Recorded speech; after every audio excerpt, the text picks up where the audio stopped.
Jalur Appalachian atau Appalachian Trail adalah hutan belantara yang sangat luas. Bentangan hutan pegunungan yang megah dan tenang adalah juga merupakan hutan belantara yang berbahaya. Tetapi kadang-kadang sejenis monster berjalan di jalur ini haus akan darah. Sebelum lanjut ke ceritanya, bantu subscribe channel Mel Crime Story supaya saya semakin semangat lagi membuat video kriminal baru. Ini adalah kasus Randall Lee Smith. Appalachian Trail menarik banyak turis setiap tahunnya, dipandang sebagai jalur yang tepat bagi pendaki. Jalur ini terbentang hampir 3.500 km dari Georgia ke Maine. Rute berliku yang melewati 14 negara bagian di Amerika Serikat, dan jalur ini adalah tempat yang tepat untuk mengeksplor keindahan dan ketenangan alamnya. Pada bulan Mei 1981,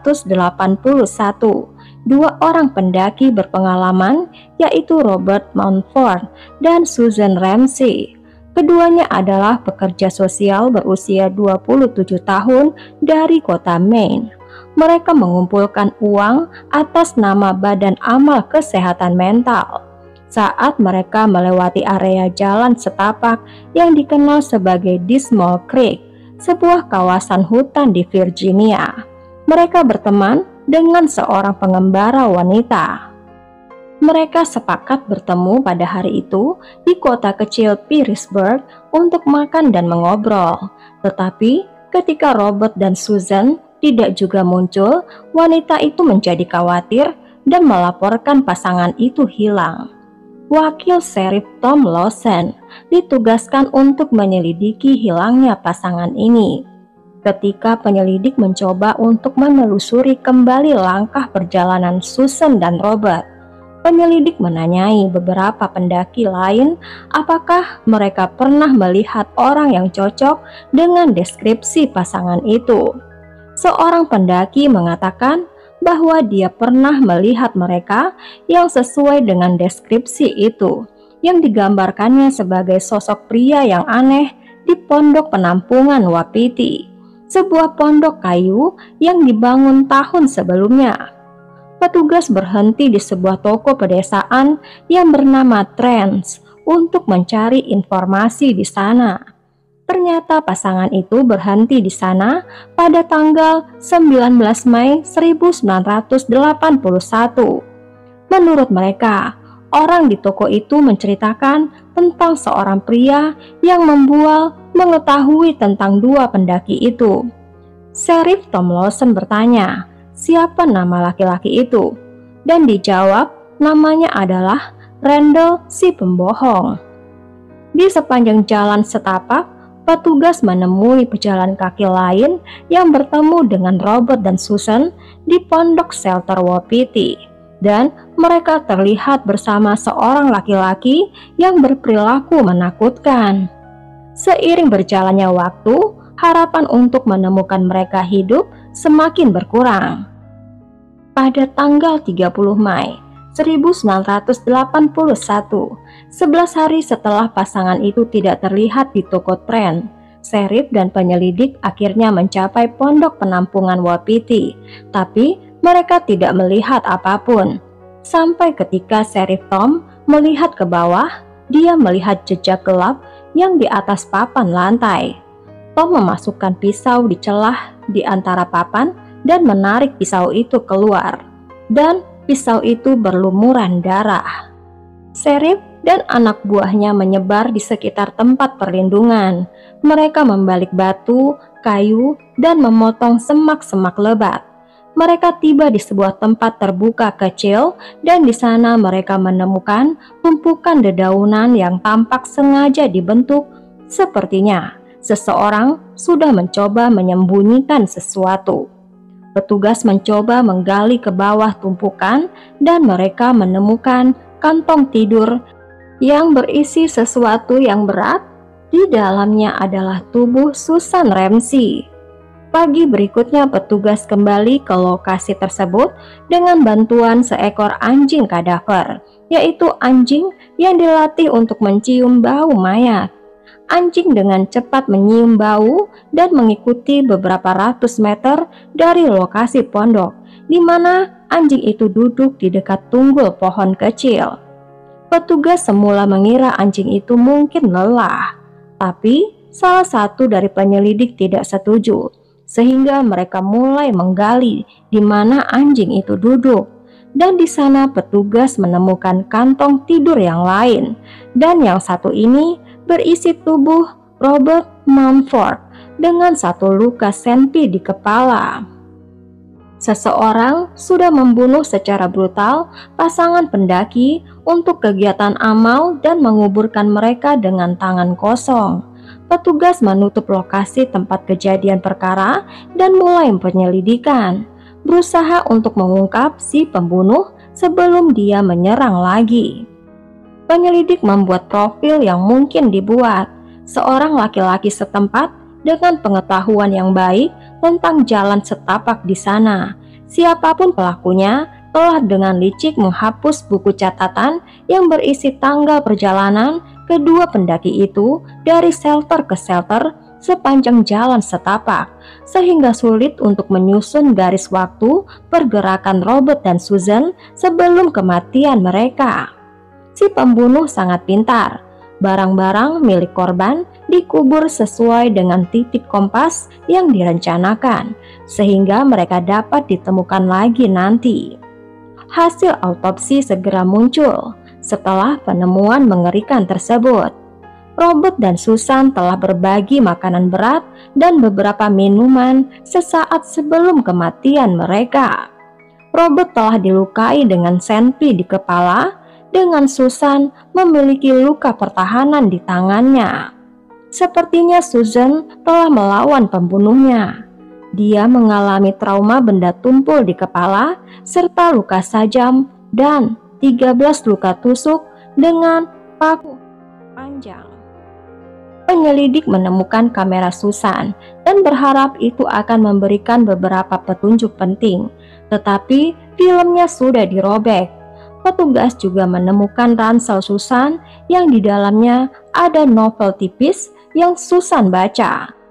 Di salah satu halaman novel itu, mereka menemukan sidik jari berdarah, dan itu bukan milik Susan atau Robert. Polisi menemukan komputer sederhana pada masa itu untuk mencoba menemukan pemilik sidik jari, dan ternyata ada yang cocok. Sidik jari itu adalah milik seorang pria yang sidik jarinya diambil saat dia bekerja di galangan kapal terdekat. Namanya adalah Randall Lee Smith. Randall adalah pria yang aneh. Dia berusia akhir 20-an. Dia tinggal bersama ibunya di Perrysburg. Ibunya membuat penghasilan kecil-kecilan dengan membuat jasa laundry, dan Randall adalah anak tunggal.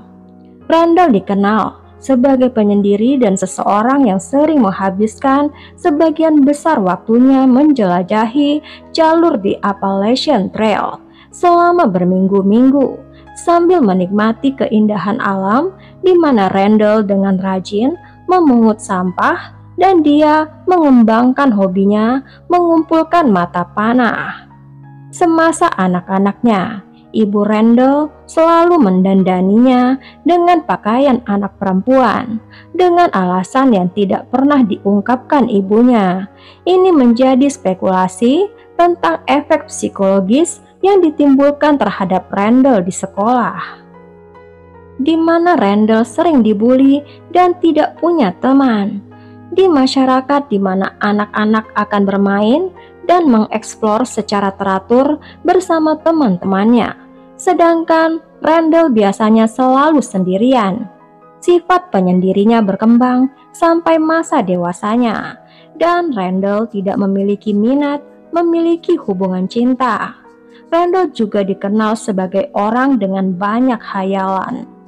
Dia membual dengan orang-orang setempat tentang kekayaan yang dia tidak miliki, petualangan khayalan yang belum pernah dia lakukan, dan kekasih bohongan. Dia memiliki sebutan Randall si pembohong. Kenyataannya rumahnya bernilai kurang dari $10.000 saat itu, dan Randall bekerja serabutan dan pekerjaan mekanik yang sesekali diberikan oleh penduduk lokal yang simpati padanya. Satu-satunya dia pindah dari Perrysburg adalah saat tugas singkat di Newport News, di mana dia bekerja sebagai tukang las di galangan kapal, di mana dia memberikan sidik jarinya yang membuktikan kehancurannya. Tapi Randall selalu tertarik kembali ke alam, kembali ke jalur setapak Appalachian Trail. Randall adalah seorang pemabuk, pemakai obat terlarang, dan mempunyai kebiasaan berbohong. Dia tidak mempunyai catatan kriminal, dan dia tidak ada motif yang jelas dari pembantaian itu. Penyelidik mendatangi rumah Randall, tapi tak seorang pun di rumah. Tapi petugas memiliki surat perintah penggeledahan. Di ruang bawah tanah, penyelidik menemukan beberapa barang milik Randall, celana jeans yang berlumuran darah, dan barang pornografi yang dilaminating dengan rapi. Tapi yang paling meresahkan adalah koleksi peralatan rumah sakit yang ternyata telah dijadikan mainan seadanya. Polisi juga menemukan catatan yang dibuat oleh Randall sendiri. Catatan itu mengatakan bahwa Randall telah diculik oleh 2 orang dan dia akan dibunuh, tapi polisi melihat itu adalah siasat Randall yang berbohong.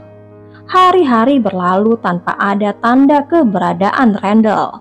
Banyak orang berpikir dia sudah melakukan bundir atau nyawanya telah diambil oleh jalan setapak itu. Petugas mendaki jalur itu dari hari ke hari mencari petunjuk sampai mereka kelelahan. Sheriff Tom Lawson butuh istirahat dari perburuan pembunuh itu. Dia membawa keluarganya ke pantai Myrtle Beach di South Carolina untuk liburan pada akhir bulan Juni. Segera setelah tiba di sana, Tom menerima telepon dari kantornya yang menginformasikan seorang pria yang sudah ditangkap, yaitu pria yang dipercaya ada hubungannya dengan pembunuhan Robert dan Susan. Tapi pria itu tidak ditangkap di Virginia. Tapi hal yang aneh, pria itu ditangkap di pantai Myrtle Beach. Tom langsung pergi melihat laki-laki itu. Laki-laki itu tampak lusuh dan tubuhnya penuh gigitan serangga. Gigitan serangga yang dialami seseorang yang sering menghabiskan waktu di jalur Appalachian Trail. Laki-laki itu mengaku dia mengalami amnesia. Dia bahkan tidak ingat nama ibunya dan bagaimana dia sampai di pantai Myrtle Beach. Tapi Sheriff Tom mengenalinya sebagai Randall Lee Smith dan dia punya siasat licik. Bekas gigitan serangga di tubuh Randall masih baru dan dia sudah menggaruknya dengan sangat keras sehingga terancam infeksi. Tom memutuskan Randall membutuhkan perawatan medis dan dia harus menandatangani surat persetujuan dokter. Pada saat formulir itu diletakkan di depan Randall, Randall tanpa sadar menuliskan namanya Randall Lee Smith. Randall yang berusia 27 tahun saat itu diekstradisi ke Virginia dengan 2 tuduhan pembunuhan tingkat pertama. Sepertinya dia akan dijatuhi hukuman mati. Namun jaksa kasus ini ingin menghindari sidang sama sekali karena jaksa yakin kasus melawan Randall Lee Smith terlalu lemah mengingat tidak ada motif yang jelas. Tapi banyak orang tidak setuju mengingat ditemukannya banyak bukti melawan Randall. Ayah Robert Mountford, yaitu Mountford Senior, adalah seorang pendeta. Dia dengan tegas menentang hukuman mati. Jadi dia setuju untuk melakukan tawar-menawar pembelaan yang disetujui oleh keluarga Susan Ramsey. Sehingga Randall mengaku bersalah atas 2 tuduhan pembunuhan tingkat kedua dan dijatuhi hukuman 2 kali hukuman 15 tahun atau 30 tahun dan menetapkan pembebasan bersyarat dalam waktu 15 tahun. Pengurangan hukuman ini menimbulkan kemarahan pada masyarakat lokal dan meluas terutama di komunitas pejalan kaki. Banyak di antara mereka menunggu di gedung pengadilan. Randall menjadi narapidana teladan dan pada tahun 1996 setelah dipenjara selama 15 tahun, dia dibebaskan dengan pembebasan bersyarat. Dia adalah orang pertama yang dihukum karena membunuh pejalan kaki yang sudah berjalan bebas. Selama di penjara, Randall hanya pernah sekali dikunjungi oleh ibunya. Randall akan kembali tinggal di rumah masa kecilnya bersama ibunya di Perrysburg. Dia kembali bekerja serabutan dan kembali menceritakan cerita bohong. Ibunya meninggal tahun 2000 dan Randall tinggal di rumah itu sendirian. Entah bagaimana, dia menjadi seperti pertapa, hidup dari warisan yang dia warisi. 8 tahun kemudian, uang Randall mulai habis. Pada bulan Maret 2008, Randall seperti menyerah pada hidupnya. Dia mengambil semua foto dari rumahnya, mengemas beberapa barang penting, beberapa pakaian ganti, dan peralatan mancing. Dan Randall dan anjingnya masuk ke dalam hutan. 6 minggu, surat-surat menumpuk di rumahnya, dan saluran air sudah putus. Polisi memasang poster di sekeliling kota dan membuka kasus orang hilang. Penduduk kota Perrysburg berpikir kalau Randall akan hilang untuk selamanya. Pada tahun yang sama di saat Randall Smith hilang, seorang gadis muda, Meredith Emerson, dibunuh secara brutal saat berjalan di jalan setapak dan mungkin menjadi kasus yang paling terkenal terjadi di sana. Tapi pembunuhan ini tidak dilakukan oleh Randall Smith, tapi oleh monster yang lainnya. Tapi sebagian jalurnya sangat aman bagi pejalan kaki. Mereka selalu mengobrol dengan pendaki lain yang mereka temui dan menawarkan makanan dan minuman. Dan itulah yang terjadi pada musim panas tanggal 6 Mei 2008 ketika Scott Johnston dan Sean Farmer sedang menangkap ikan di spot memancing di area yang dikenal sebagai Brushy Mountain. Di hari musim semi yang sempurna, ketika orang-orang di sana melihat seekor anjing yang tampak lapar muncul dari hutan. Anjing itu sangat kurus sehingga tulangnya menonjol dari bulunya. Anjing itu segera diikuti oleh seorang laki-laki setengah baya yang melambai ke arah Scott dan Sean sambil tersenyum dan memperkenalkan dirinya sebagai Ricky Williams. Ricky tampak pucat, kurus, dan berjalan dengan membungkuk. Scott dan Sean dengan senang hati mengundang Ricky berbagi makanan berupa ikan trout dan kacang-kacangan. Dan mereka memanggang ikan tambahan untuk anjing Ricky. Perkemahan tempat ketiga laki-laki itu duduk hanya berjarak 2,3 km dari pondok shelter Wapiti, tempat di mana Susan dan Robert terbunuh tahun 1981. Scott dan Sean memancing dan berkemah bersama di sepanjang sungai sejak mereka masih muda. Ketiga laki-laki itu mengobrol selama beberapa jam. Selama waktu itu, Ricky menceritakan biografinya yang luar biasa tentang kekayaannya, penghargaannya dari universitas ternama, dan makalah ilmiah yang dia tulis untuk NASA.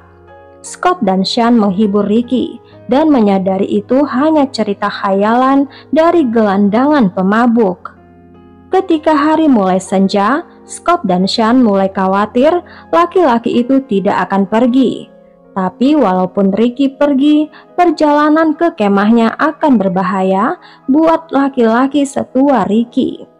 Ketika malam semakin gelap, Ricky berdiri dan memberi isyarat kepada anjingnya untuk mengikutinya. "Come on, Bo." Sebenarnya, Ricky Williams bukan nama sebenarnya. nama sebenarnya adalah Randall Lee Smith. Dia tidak lagi muda dan gemuk, tapi dia berusia 54 tahun. Dia lemah dan berjalan bungkuk. Dia berterima kasih kepada tuan rumah Scott dan Sean yang ramah dan murah hati itu sebelum dia mengeluarkan pistol yang sama yang menghabisi Robert dan Susan beberapa dekade yang lalu. Randall melepas 2 tembakan cepat yang memecahkan keheningan malam itu. Sean mengalami luka senpi di kening dan Scott di leher. Randall melepas peluru ketiga ke dada Sean. Sean terhuyung dan masih bisa berdiri. Scott mencoba untuk melarikan diri ke hutan, tapi Randall mengejarnya dan melukainya lagi dengan senpi. Di saat Randall mengejar Scott ke hutan, Sean mengambil kesempatan terhuyung-huyung ke arah truknya yang berjarak beberapa meter dari situ. Sean masuk ke dalam mobilnya dan melihat ke kirinya. Ada Randall Smith berdiri tepat di sisi kemudi. Randall bersiap untuk melukai Sean lagi dengan senpi itu dan menarik pelatuknya. Senpi itu tidak menembak dan Randall kehabisan peluru. Randall mengisi peluru dan Sean menjalankan truknya melewati hutan lebat meskipun ada luka senpi di kepala dan dadanya. Tapi saat dia sampai di jalan terdekat, lampu depannya menyinari sosok yang berdiri di tengah jalan. Tapi itu bukan Randall Smith, itu adalah Scott. Dia berhasil selamat dari 2 tembakan. Sean membuka pintu penumpang dan Scott melompat masuk, memegangi lehernya, mencegah cairan merah keluar dari tubuhnya. Kedua laki-laki itu meluncur dengan cepat dalam gelap gulita di jalan tidak rata. Sean berusaha tetap sadar menghindari parit di kedua sisi jalan. Mereka kehilangan banyak darah dan membutuhkan penanganan medis, sementara rumah sakit terdekat berjarak 48 km. Dan yang lebih buruk lagi, Scott meninggalkan mobil truknya dengan kunci kontak tergantung di dalamnya, sehingga mereka semakin khawatir si pembunuh mungkin akan mengejar mereka untuk menyelesaikan pekerjaannya. Dengan peluru bersarang di tengkoraknya, Sean semakin lemah dan Scott menggantikannya mengemudi. Tapi setiap kali Scott melepaskan tangannya dari lehernya, cairan merah menyembur deras dari lukanya dan mereka langsung menabrak mobil ke tanggul. Untungnya mereka bisa kembali. Mereka melanjutkan perjalanan sejauh 8 km lagi. Kemudian mereka melihat rumah-rumah di pinggir jalan. Scott menggedor pintu rumah itu, berteriak siapapun yang ada di sana untuk menelpon 911. Pemilik rumah yaitu Melissa Miller. Semula dia berpikir ada orang yang menyerang rumahnya. Akhirnya dia membuka pintu dan kaget. Dia berteriak pada putranya Randy untuk mengambilkan handuk dan menelpon 911. 20 menit berlalu dan tumpukan handuk berlumuran cairan merah. Scott menelpon ibunya, mungkin untuk yang terakhir kali. Akhirnya ambulan tiba bersama polisi. Sean tidak dapat berbicara, mulutnya penuh dengan darah. Tapi Scott menggambarkan penyerang mereka yang terdengar sangat mirip dengan poster orang yang hilang yang ditempel di toko tren di ujung jalan. Randy segera mengambil poster itu, sementara kedua laki-laki itu mendapat perawatan medis. Para medis berjuang keras untuk mencegah kedua laki-laki itu meninggal kehabisan darah, tapi tampaknya sia-sia. Ketika Scott diangkat ke ambulans, dia diperlihatkan gambar poster itu. Scott mengatakan 100% yakin bahwa itulah laki-laki itu. Laki-laki itu dibawa ke ladang terdekat di mana helikopter dapat mendarat. Scott dibawa terlebih dahulu. Kedua pria itu segera menjalani operasi setiba di rumah sakit dan mereka pulih sepenuhnya. Mereka dapat keluar dari rumah sakit dalam seminggu. Mereka mendapatkan luka secara fisik maupun mental karena serangan itu. Malam setelah Scott dan Sean ditemukan, polisi negara bagian Virginia sedang mengemudi di sepanjang jalan Sugar Run, tidak jauh dari Perrysburg, ketika dia melihat sebuah pick-up Ford Ranger tahun 2000 berwarna abu-abu menuju ke arah yang lain, yang cocok dengan deskripsi mobil milik Scott yang telah diambil dari tempat kejadian penyerangan. Polisi itu berbalik dan mengikuti truk itu, dan pengemudi menaikkan kecepatannya dan kehilangan kendali sebelum berbelok keluar jalan dan membuat kendaraan itu terbalik. Petugas Hamlin, veteran berusia 58 tahun, mendekati truk itu dengan senter dan menyinari pistol yang tergeletak di langit-langit mobil tepat di atas bahu Randall Lee Smith. Dan senter itu juga menyinari mata paling dingin yang pernah dia lihat selama lebih dari 30 tahun. Keadaan Randall buruk. Dia dibawa ke rumah sakit Carilion di Roanoke, rumah sakit yang sama yang sudah merawat Scott dan Sean. Randall ditahan dan dirawat di rumah sakit itu selama 3 hari. Selama waktu itu, dia mengatakan kepada polisi bahwa dia sudah menyerang Sean dan Scott untuk membela diri. Tapi pada tanggal 9 Mei 2008, Randall dipindahkan ke penjara regional dengan tuduhan percobaan besar-besaran dengan beberapa senpi dan pencurian besar-besaran sehubungan pencurian mobil truk Scott. Pada malam berikutnya, pukul 5 sore, tanggal 10 Mei 2008, petugas penjara membawakan makan malam ke sel Randall, dan dia tidak mengambil makanannya. Petugas memanggil namanya beberapa kali, tapi tidak ada jawaban. Ketika dia membuka pintu, Randall terbaring di lantai, tak sadarkan diri. Petugas meminta bantuan, tapi setelah upaya yang gagal untuk menyadarkannya, dia dinyatakan meninggal dunia jam 6:03 sore pada usia 54 tahun. Tidak ada bekas kekerasan di tubuhnya.